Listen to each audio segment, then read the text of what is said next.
আসসালামু আলাইকুম। স্বর্ণের পাহাড় প্রকাশ নিয়ে রাসূল সাল্লাল্লাহু আলাইহি সাল্লামের ভবিষ্যদ্বাণী।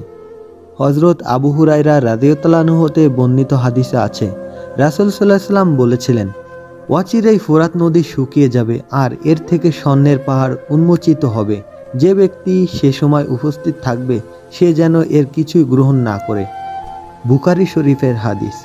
আরেকটি হাদিসে আছে, কিয়ামত হবে না যতক্ষণ না পর্যন্ত ফোরাত নদীতে একটি স্বর্ণের পাহাড় প্রকাশ পাবে।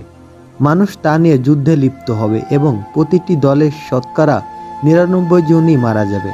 তাদের প্রত্যেকেই বলবে, হায় আমি যদি বেঁচে যাওয়া ব্যক্তি হতাম। মুসলিম শরীফের হাদিস।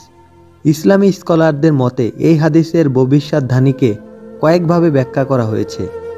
সাইকুল ইসলাম তাকি উসমানী বলেন, ফোরাত নদী স্বর্ণের পাহাড় দুই অর্থে হতে পারে। স্থানে একটি পাহাড় উঠবে যেখানে স্বর্ণের খনি থাকবে। দ্বিতীয়ত, নদীর তলদেশে প্রচুর স্বর্ণের মজুদ উন্মোচিত হবে। কিছু গবেষক হাদিসের এই স্বর্ণকে কালো স্বর্ণ অর্থাৎ তেলের রূপক অর্থ উল্লেখ করেছেন।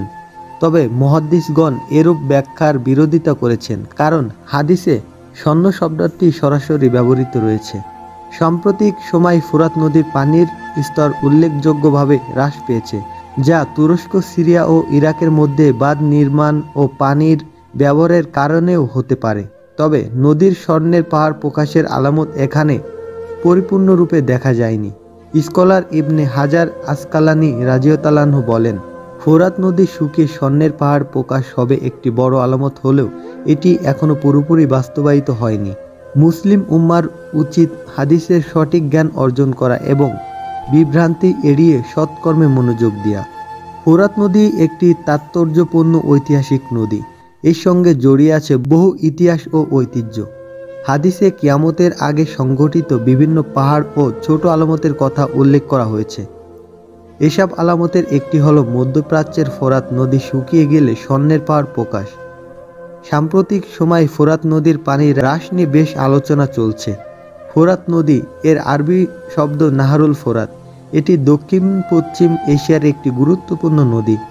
এটি তুরস্ক থেকে উৎপন্ন হয়ে সিরিয়া ও ইরাক অতিক্রম করে দজলা নদীর সঙ্গে মিশে পারস্য ও উপসাগরে পতিত হয়েছে।